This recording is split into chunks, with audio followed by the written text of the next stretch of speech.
हरे कृष्णा। परम जयदे श्री कृष्ण संकीर्तनम जय श्रील गुरुदेव। श्रीमद् भागवतम 10வது ஸ்கந்தம் தசம ஸ்கந்தம் கம்சவதம் பார்க்கலாம். கம்சனுடைய சேவகர்கள் கண்களை மூடிக்கிட்டு மல்யுத்தம் நடக்கிறதுக்கான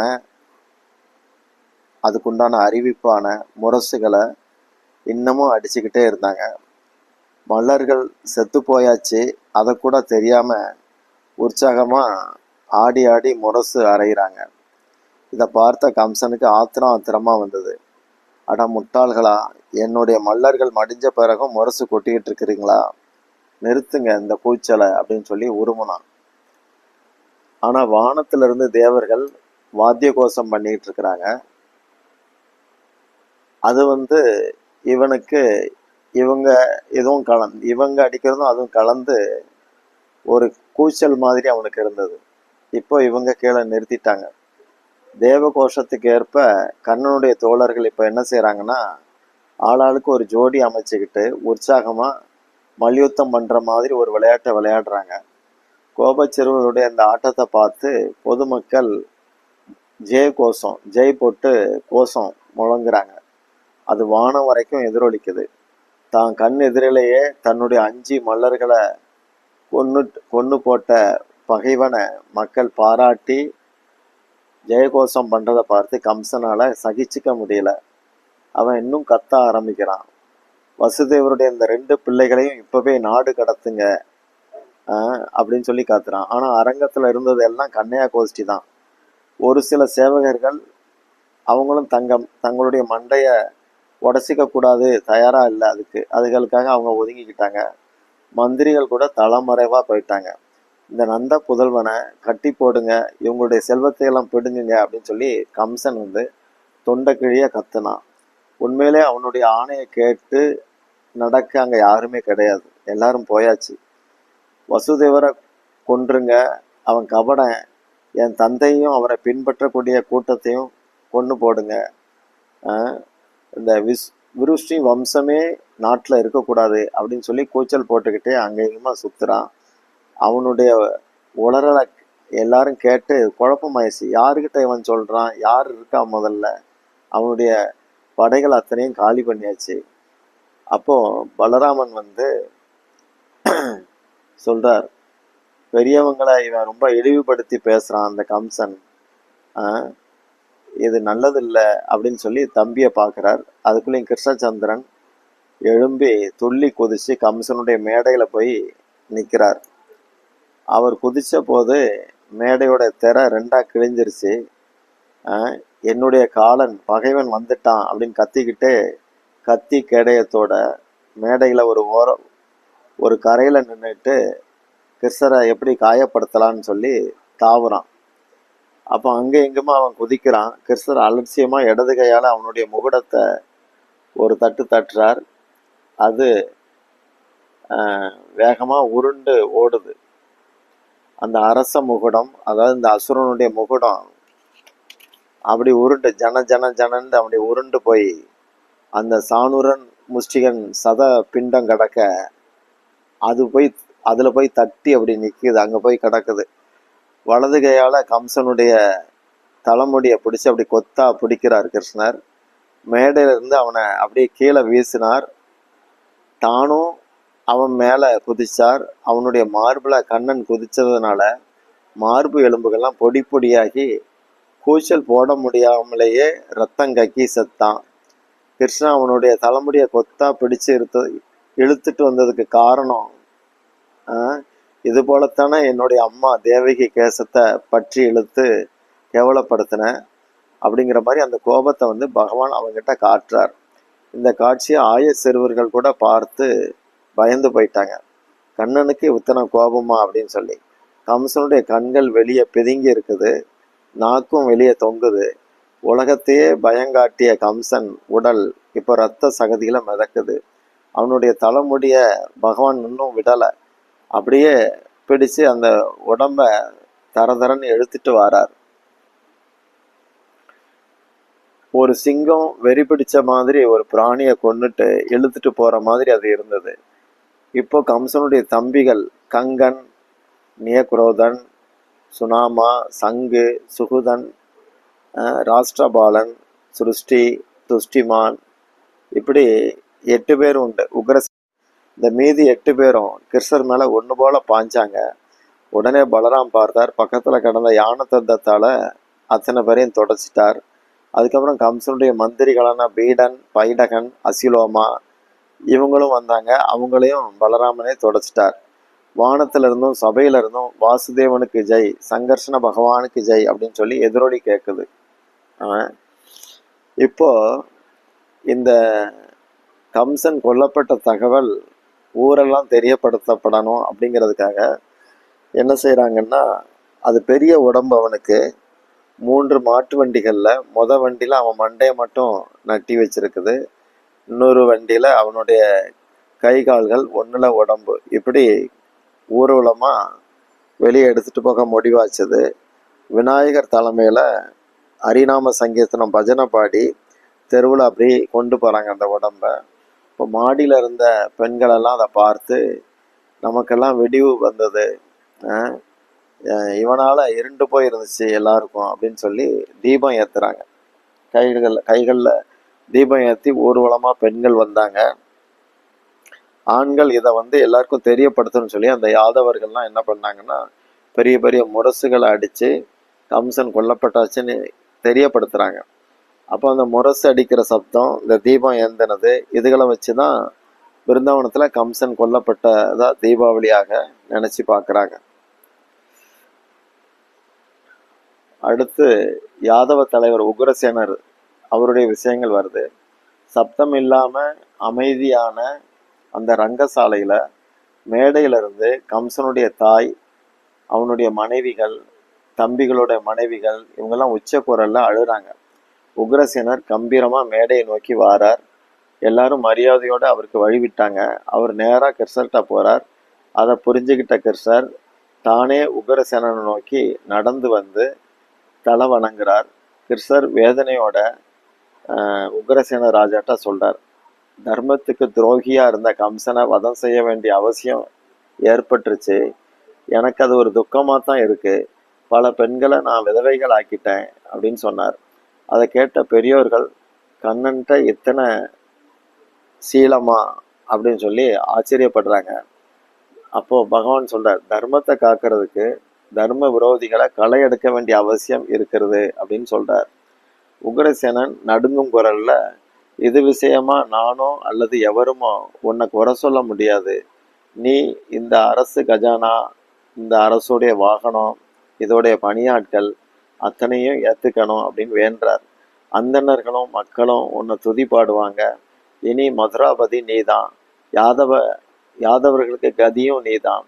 இறந்து போன பாபி கம்சனுக்கு இறுதி சடங்கு நடத்த ஒரு அனுமதி மட்டும் கொடு, நான் அதுகளையெல்லாம் முடிச்சுட்டு காட்டுக்கு போகலான் இருக்கிறேன் அப்படின்னு சொல்லி அழுகையை அடக்கிக்கிட்டு பேசுகிறார்.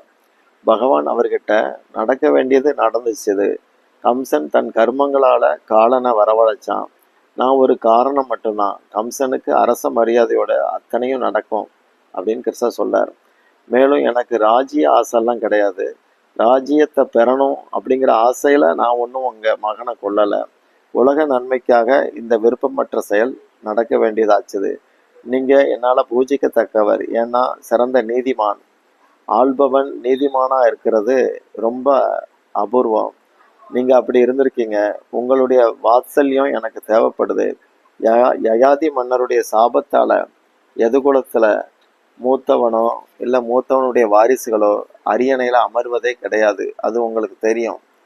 நான் வழக்கம் போல் இதுவரை வாழ்ந்த ஆயர்களோடையவே என்னுடைய வாழ்க்கையை கழிச்சுக்கிறேன். நான் அங்கேயே திரும்பி போகிறேன் அப்படின்னு கிருஷ்ணர் சொல்கிறார். ஸ்ரீ கிருஷ்ணருடைய குரலில் தெளிவாக தீர்மானமாக வந்த அந்த வார்த்தைகளை கேட்டு எல்லாருக்கும் இதயம் ரொம்ப அதிர்ந்து போகுது. யாரும் கற்பனை செய்து இருக்காத ஒரு விசித்திரமான தீர்மானமாக அது இருந்தது. கிருஷ்ணர் சொல்கிறார், நீங்கள் எது வம்சத்துக்கு தலைவர், என்னுடைய மதிப்புக்குரியவர், மன்னர், அரியணையை ஏற்றுக்கங்க. உங்களுக்கு வெற்றி எப்பவும் உண்டு. பின்னாடி முகூர்த்தம் பார்த்து ஆச்சாரியர் உங்களுக்கு அபிஷேகம் செய்விப்பார். அரியணை ஒருபோதும் காலியாக இருக்கக்கூடாது. இதை தயவு செய்து ஏற்றுக்கங்க. உங்கள் ஆணைப்படி மேற்கொண்டு நடக்க வேண்டியதெல்லாம் நடக்கும் அப்படின்னு கிருஷ்ணர் சொன்னார். உக்ரசேனருக்கு இது ரொம்ப கஷ்டமாக இருந்தது. தன்னுடைய தலையில் ராஜ்யபாரத்தை சுமத்திட்டு கிருஷ்ணர் எங்கேயும் போயிடக்கூடாது, நான் கம்சன் மாதிரி ஒரு குலகாரனுக்கு தந்தையாக இருந்துட்டேன், இதையெல்லாம் எண்ணி அவர் மனசு வேதனைப்படுது. நீண்ட காலம் சிறையில் தான் இருந்தார். மகன் தான் அவரை சிறையில் அடைச்சான். ராஜ்யம் போச்சுது, சுகம் போச்சுது, மரியாதையும் கெட்டு போச்சுது. இப்படியெல்லாம் சிறைக்குள்ளே இருந்த போதும் எளிய வாழ்க்கையோட திருப்தியாக இருந்தார். அவர் சிறைக்குள்ளே இருக்கும்போது முதல்லையே இந்த அரியணையை கம்சன்ட்ட தந்துட்டு காட்டுக்கு போய் நாராயணரை பஜனை பாடிட்டு இருந்திருக்கலாம். இப்படி இருந்திருந்தா இவ்வளவு விவகாரம் வந்திருக்காது. தனிமையில இப்படி பலமுறை யோசிச்சிருக்கிறார் உக்ரசேனன். கம்சன் தேவியுடைய புதல்வர்களை கொன்ன போது சிறையில் இருந்த உக்ரசேனர் நாராயணர்கிட்ட, பிரபு இந்த பாபிகிட்ட இருந்து உலகத்தை காப்பாத்துங்கன்னு பிரார்த்தனை பண்ணார். ஏன்னா மகனின் செயல்கள் தந்தைக்கு பங்கு உண்டு. போஜ வம்சத்துடைய களங்கமான இவங்கிட்ட இந்த யது வம்சம் இனி என்ன பாடுபட போகுதோ அப்படின்னு ரொம்ப கவலைப்பட்டார் உக்ரசேனர். என்கிட்ட ஏதோ ஒரு பாவம் இருக்கு, இல்லாட்டி இப்படிப்பட்டவன் பிள்ளையா பிறந்திருப்பானா?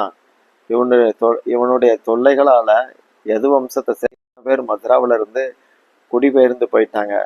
சாதுக்கள், ரிஷிகள், முனிவர்கள் அவங்கெல்லாம் ஆசிரமங்கள்ல நிம்மதியா இருக்க முடியல. பிராமணர்கள் இவங்கெல்லாம் வேதனைப்படுத்தப்பட்டாங்க, சாதுக்கள் எல்லாம். இதெல்லாம் நினைச்சு அவர் ரொம்ப வருத்தப்பட்டார். அதாவது இதுல கவனிக்க வேண்டியது என்னன்னா,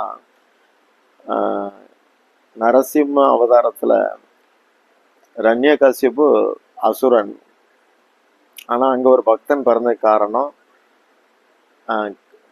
கர்ப்பத்துல ஹரிகதா கேட்டார்.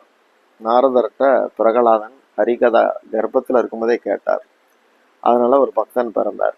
இங்க ஒரு பக்தன், உக்ரசேனன் சிறந்த பக்தர், நாராயண பக்தர். அவருக்கு ஒரு அரக்கன் ஏன் பிறந்தான், கம்சன் ஏன் பிறந்தான்னா, உக்ரசனுடைய மனைவி கொஞ்சம் சகஜமா எல்லார்ட்டையும் பழகக்கூடியவா. அவ கலகலப்பா இருக்கிற ஆளு. ஒரு நாள் தோழிகளோட பூந்தோட்டத்துல, நந்தவனத்துல விளையாண்டுக்கிட்டு இருந்தா. அப்போ அவளுடைய சிரிப்பு சத்தத்தை கேட்டு ஆகாயத்துல போன ஒரு அசுரன், ஆகாயத்துல போன ஒருத்தன், இவ யாருன்னு தெரிஞ்சுக்கிட்டு இந்த உக்ரசேனர் வேஷத்திலே அவளோட இருந்துட்டு போனான். அதோடைய பிரதிபலிப்பு தான் இந்த கம்சன் இப்படி அசுரனா பிறந்தது. இப்படி ஒரு சரிதமும் ஹரிவம்சத்தில் சொல்லப்பட்டிருக்கு. தேவகிக்கு 8வது மகன் பிறக்காம பெண் பிள்ளை தான் பிறந்துச்சு அப்படிங்கிற செய்தி உக்ரசேனர் சிறையில் இருக்கும்போதும் கேள்விப்பட்டார். அப்போ அவர் கொஞ்சம் நிம்மதி வந்துச்சு. இந்த கொடுங்கோல்காரன்ட்ட இருந்து 8வது பிள்ளைய பகவான் நாராயணர் காப்பாத்தி இருக்கிறார் போல, அதான் பொம்பளை பிள்ளை பிறந்திருக்கு இப்போ அப்படின்னு அவர் ஆச்சரியப்பட்டார். மக்களையும் இது மாதிரி நாராயணர் காக்கணும் அப்படின்னு மனசுல வேண்டிக்கிட்டார். நேற்று திடீர்னு வில் உடைஞ்ச சத்தம் கேட்டதும் கம்சன் செத்தான் அப்படின்னு புரிஞ்சுக்கிட்டார். பல சின்ன சின்ன ராஜாக்கள் மத்தியில சொந்த தந்தைய கைதியாகத்தான் கம்சன் நடத்தினான். உக்ரசேனருடைய கண்கள் எல்லாரையும் போல என் தெய்வம் என்னை காப்பாற்றும் அப்படிங்கிற எதிர்பார்ப்பிலேயே காத்து கடந்துச்சு. இப்போ அவருக்கு வாரிசே இல்லாதபடி கம்சன் அழிஞ்சு போனது, அவருடைய குலத்துல தர்ப்பணம் செய்யக்கூட யாரும் இல்லாமல் போனது, இதெல்லாம் அவருக்கு ஒரு வருத்தம் தான். 9 புதல்வர்களும் சடலமாகி கிடக்குறாங்க. விதவை மருமகள்கள் அவங்கெல்லாம் நெஞ்சில் அடிச்சு அழுதுகிட்டு இருக்காங்க. இந்த சமயம் இவருடைய ஆராதனைக்குரிய இறைவன் எதிரில் நிற்கிறார். நான் மதுரா விட்டு போறேன்னு அவர் வேற சொல்றது இவருக்கு இன்னும் வேதனையை அதிகப்படுத்துச்சு. கிருஷ்ணர் அவர்கிட்ட, நீங்க உதவியற்றவர், திறமையற்றவர், செல்வாக்கு இல்லாதவர் அப்படின்னு யாருமே சொல்ல முடியாது. நான் என் அண்ணனோட உங்க பக்கத்துல இருப்பேன்.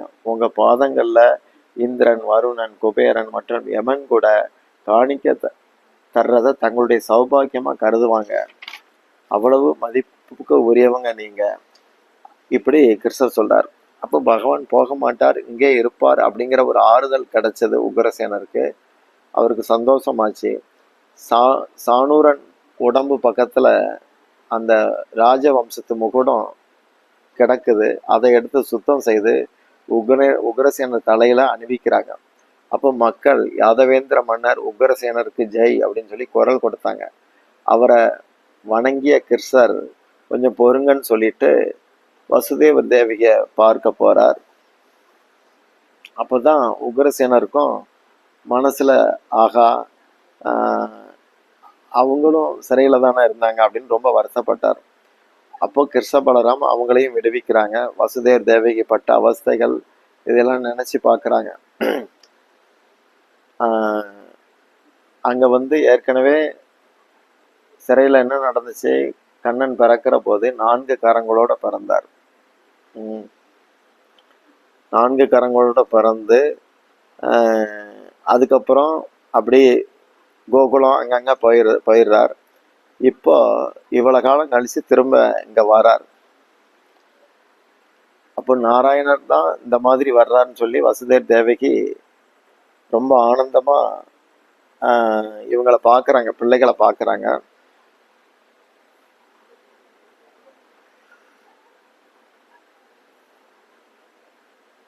ரெண்டு பேருமா அப்பா அம்மா பாதங்கள்ல விழுந்து வணங்குறாங்க.